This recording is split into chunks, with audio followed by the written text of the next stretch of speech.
विशाल शिखर मनमोहक प्रतिमा भक्ति अविराम, सुमतिनाथ प्रभु जहाँ विराजे वह पावन सुमति धाम।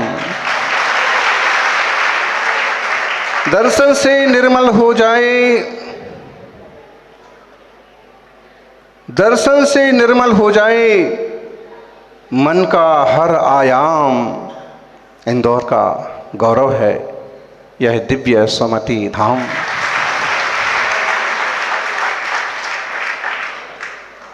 जहाँ विराजे सुमतिनाथ प्रभु शांति का हो विस्तार, जहाँ पहुँचकर मिट जाए मन का हर अंधकार। भव्य रम्य मनोहर प्रतिमा, निकट मुनि विश्राम धाम। धन हुई इंदौर की धरती पाकर सुमति धाम।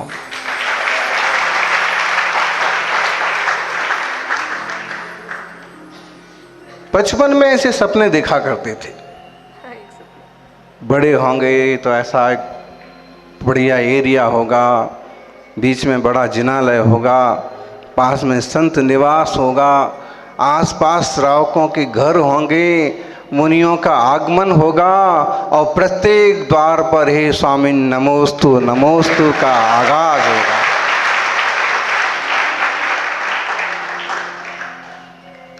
और जब वो सपने साकार होते हुए देखते हैं, खुद का सौभाग्य कुछ ज़्यादा रहा कि मुनियों की श्रेणी में शामिल हो गए, लेकिन जब इस तरह से करते हुए श्रावकों को देखते हैं तो बहुत खुशी होती है, आनंद होता है। गोधा जी, आनंद होता है, उल्लास आता है। सौभाग्यशालियों, इसी के साथ एक छोटी सी कविता।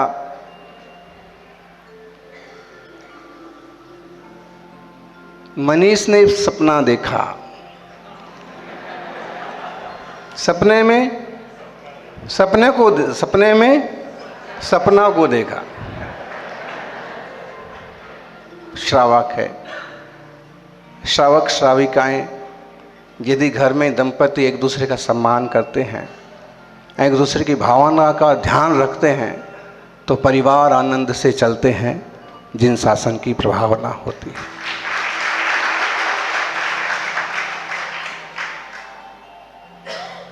सपना ने एक बात बताई, जिन मंदिर एक हो सुखदाई। धर्म मना जो होते हैं वो किस तरह से बोलते हैं, बताते हैं क्या होना चाहिए। अपने लिए सोने चांदी हीरे मोती जवाहरात सब मांगते हैं, लेकिन धर्म बुद्धि वाले जीव, जिन मंदिर एक हो सुखदाई, जिसमें ज्ञानी मुनिजन आए, जिसमें ज्ञानी मुनिजन आए, सबके मन का मैल मिटाएं। जिसमें ज्ञानी मुनिजन आए, सबके मन का मैल मिटाएं। सम्यक तत्व ज्ञान हम पाकर जट से भवसागर तिर जाएं। सम्यक तत्व ज्ञान हम पाकर जट से भवसागर तिर जाएं। मौका है भवसागर से तिरने का। सुप्रभात है बेतराग वेद विज्ञान के मार्ग को समझने का,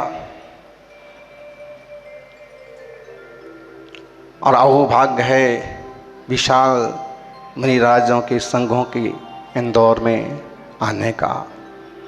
सौभाग्यशालियों, देहा जीवम पृथक कृत्वा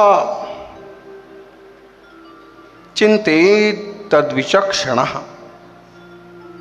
देहस्यैव च देहत्वे ध्यानम तत्र विनिष्फलम। ज्ञानांकुशम का 32 नंबर का श्लोक है। मुनिराजों के सानिध्य से फायदा क्या होता है, तपस्वी ज्ञानियों के आगमन से लाभ क्या होता है, वो हमें भेद विज्ञान कराते हैं, तत्व ज्ञान के मोती बांटते हैं, भेद विज्ञान के वैभव लुटाते हैं और अंजलि भर आहार लेकर के भी झोली भर भर के समाज को दे जाते हैं।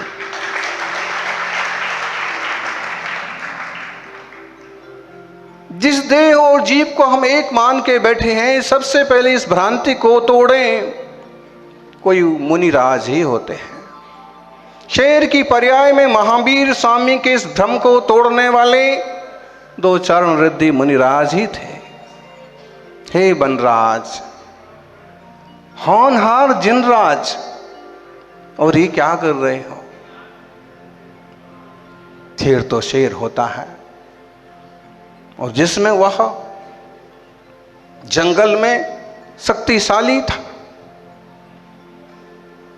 जब उस कथा को पढ़ते हैं तो मालूम पड़ता है कि उसने हिरण का शिकार कर रखा है। संसार में शरण कौन है, इसका उदाहरण भी यही दिया जाता है कि जैसे हिरण को शेर के पंजे से कोई नहीं बचा सकता, ऐसे इस जीव को मरने से कोई नहीं बचा सकता। लेकिन जब तक आयुष्य हमारे हाथ में है, जब तक हमारे आयु का उदय ठीक ठीक चल रहा है, तब तक हमें इस बात को समझ लेना चाहिए। धर्म आत्म कल्याण का साधन है। एक बहुत सुंदर सा सुक्ति वाक्य हम सुन रहे थे, पढ़ रहे थे। धम्मत्थम विग्रहम कज्जम, धम्मत्थम धन संगहम, दुर्गहम च धम्मत्थम, अधोकिमच्छेरम परम। वयन सारो का एक सुंदर वाक्य है। ये छोटा सा सुंदर सूक्त है, गाथा है। धम्मत्थम विग्रहम कज्जम। लोग कितने भोले भाले हैं, बरसों धर्म ध्यान के क्षेत्र में बीत जाते हैं, फिर भी यहां तक नहीं पहुंच पाते हैं। धम्मत्थम विग्रहम कज्जम, धर्म के लिए विग्रह कार्य। धम्मत्थम धन संग हो, धर्म के लिए धन का संग्रह। दुर्गहम च धम्मत्थम, खोटा आग्रह धर्म के लिए। अधोकिमच्छेरम परम, इससे बड़ा आश्चर्य और क्या हो सकता है। ध्यान में आया होगा, जैसे पहला शब्द क्या है, धम्मत्थम विग्रहम कज्जम, धर्म के लिए विग्रह कार्य करना। विग्रह कार्य करना मतलब संधि का मतलब जोड़ना, विग्रह का मतलब तोड़ना। कई बार धर्म के बात करके हम तोड़ने लगते हैं, लोगों को भिन्न भिन्न करने लगते हैं। ये जो हमारे यहाँ मत और संप्रदाय हैं, ये बहुत बड़ी और बहुत अच्छी बात नहीं है। होता है सर्व क्षेत्र काल के हिसाब से पूजा पद्धतियाँ, आचार विचार की भिन्नता, लेकिन जिनवाणी का मार्ग एक है, सम्यक दर्शन ज्ञान चारित्राणी मोक्ष मार्ग। आज कोई भी मुनिराज हो, मूलाचार के बाहर हैं तो वो मुनि नहीं है। छोटा बच्चा भी कह देगा कि मुनियों का तो एक ही मार्ग है, जो तेरा पंथ महावीर स्वामी का, वह वीतरागता वाला मार्ग। जो तेरा पंथ सो मेरा पंथ, मूल आत्म तत्व की आराधना वाला मार्ग, मूल भेद विज्ञान की आराधना वाला मार्ग। अब रहे श्रावक, तो श्रावक भी अपने 12 गुणों का, 8 मूल गुणों का, 12 उत्तर गुणों का, 20 गुणों का पालन करते हैं। करना चाहिए, नहीं करते हैं तो संकल्प पूर्वक 5 अनुव्रत मध्य मास मधु का त्याग होना ही चाहिए। बोले महाराज जी कभी छूते नहीं हैं, छूते नहीं हैं, लेकिन संकल्प कर लो, पता नहीं कौन सी चीज में धोखे से भी आ जाएगा तो आपका श्रावक धर्म धरा रह जाएगा। संकल्प होगा तो आप खोज परख तो करेंगे कि हम क्या कर रहे हैं, क्या खा रहे हैं, कहाँ जा रहे हैं। धम्मत्थम विग्रहम कज्जम, आग्रह करेंगे आपसे कि धर्म के लिए कभी विग्रह कार्य मत करो। उसमें अमुक पक्ष अमुक पंथ, भाई मुमुक्षु हैं तो क्या हुआ, हैं तो मोक्ष मार्गी, तत्व ज्ञान की विशेष रुचि वाले जीव हैं। अच्छी बात है, कोशिश करो कि उन्हें भी वर्तमान के तपस्वियों की पहचान हो जाए, और 2000 में से 2 भी अगर उनने खोज लिए तो भी इस काल में उन्हें मुनि के दर्शन हो जाएंगे। ऐसे ही मोक्ष मार्ग व्रत के मार्ग में कोई कम ज्ञानी भी आ गए तो तिरस्कार मत करो। बीज तो है भाई, बीज तो है, बीज को वृक्ष बनने में देर नहीं लगेगी। तिरस्कार मत करो, हाथ मिलाओ, गले लगाओ, सबको साथ लेके चलो। पराया कौन है? और फिर ऐसे दिगंबर रूपधारी कहीं दिख जाएं तो कभी भेदभाव नहीं करना। इन्हीं में से सिद्ध होना है, इन्हीं में से मुक्त होना है, इन्हीं में से बुद्ध होना है। इस कलयुग में भी दिगंबर साधना और विहित राग भेद विज्ञान की आराधना करने वाले तपस्वियों के दर्शन से धरती पर हो रहे। धम्मत्थम विग्रहम कज्जम, धर्म के लिए विग्रह कार्य मत करो, तोड़ो मत। कल एक बहुत अच्छे सज्जन मिले, कहने लगे, परिचय दिया उनका किसी ने, फिर वो भी कहने लगे कि महाराज जी मेरे घर में मैं, मेरे भाई वगैरह सब मुनि मार्ग, मुनि राजों को मानते हैं, और मेरी पत्नी मुमुक्षु है, और फिर हम दोनों की बेटा हुआ, वो मुनि बन गया।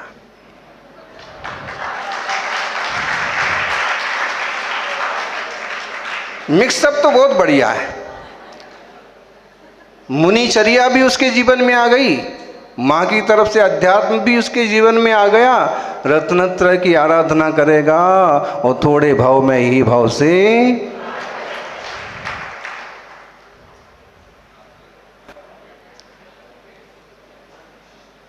मान लीजिए अगर अध्यात्म की मान्यता भी है तो बुराई क्या है? अच्छा, पूजा और भक्ति की मान्यता है तो इसमें भी बुराई क्या है? धर्म के किसी भी अंग, किसी भी अंश, किसी भी हिस्से को यदि कोई पकड़ लेता है तो इसमें बुराई कुछ नहीं है, क्योंकि धागे का छोर पकड़ में आ जाए, कि बीच पकड़ में आ जाए, कि किनार पकड़ में आ जाए, कि कुछ पकड़ में आ जाए, आखिर में आप पूरा धागा पकड़ लेंगे।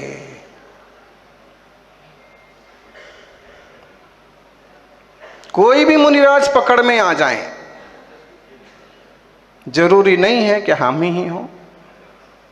कोई भी वेद विज्ञानी मुनिराज साधक पकड़ में आ जाएं, किसी को भी पकड़ लो, आपका मोक्ष मार्ग प्रशस्त हो जाएगा। आत्मार्थियों, धम्मत्थम विग्रहम कज्जम। कभी एक ही घर में अगर अलग अलग सोच वाले लोग हैं, जिनवाणी के अनुकूल ही तो हैं, वैसा पाठ भी जिनवाणी में आता है, ऐसा पाठ भी जिनवाणी में आता है। ये दक्षिण की मान्यता है, ये उत्तर की मान्यता है, हैं तो सब अपने। धर्म के लिए विग्रह कार्य नहीं करना। धम्मत्थम धन संग्रहम। कई लोग ऐसे सोचते हैं कि पहले पैसा इकट्ठा करेंगे फिर धर्म करेंगे, पैसा इकट्ठा करेंगे, रुपया इकट्ठा करेंगे फिर धर्म करेंगे। ज्ञानी, धर्म करने के लिए वो रुपया इकट्ठा करने की जरूरत नहीं है। बोले महाराज, जब तक ध्रुव फंड नहीं बनेगा तब तक चतुर्मास भी कैसे होगा? बोलो जी लोहाड़िया जी, हाँ? ज्ञानी, ध्रुव फंड की जरूरत नहीं है, ध्रुव तत्व की दृष्टि बना लो।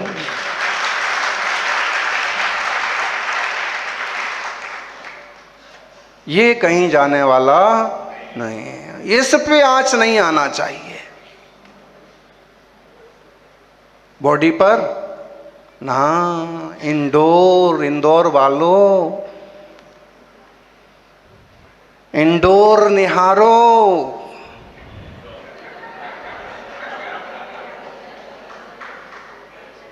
ये तो डोर है, और इस डोर के भीतर, इस दरवाजे के भीतर, इस शरीर के भीतर जो विराजित है वह भगवान आत्मा। अंततः भाई वही है। थोड़ा सा चुभ जाएगा, लेकिन एक उदाहरण आज हमने दिया कि पूजा पद्धतियाँ, बाह्य क्रियाएं, वो तो उस बच्चे के अंगूठे चूसने जैसी चीज़ें हैं। बुरा नहीं मानना, समझना कि जो जब माँ का स्तन नहीं मिलता है, दूध पीने का साधन नहीं मिलता है, तो रोने लगता है। तो छोटे बच्चे का अंगूठा पकड़ के उसके मुंह में दे देते हैं। एक बार दो बार देते हैं कि बाद में उसको खुद मुंह में ले लेता है और फिर रोता नहीं है। सही बात है। तो ये जो प्राथमिक क्रियाएं हैं, जरूरी है। जब तक आप प्राथमिक दशा में हैं, बालक दशा में हैं, तब तक अभिषेक भी जरूरी है, पूजा भी जरूरी है, तरह तरह के द्रव्यों का उपयोग भी जरूरी है। लेकिन जैसे जैसे आप परिपक्व, बच्चा जो था महीने भर, 6 महीने, 8 महीने, साल भर चूसता रहे, तब तक तो ठीक भी लगता है। 10 या 12 साल का हो जाए फिर भी अच्छा लगेगा। मतलब विचार करें कि हम जब शुरू में मुनि बने थे तब भी वैसे ही थे, और आज हमें 30 साल हो गए और हम तब भी वैसे ही रहे।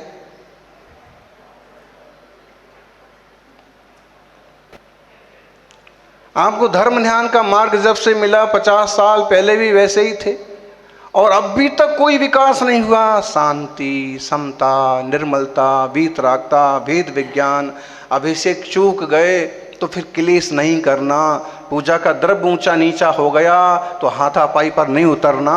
मतलब कुछ तो परिवर्तन होना चाहिए था।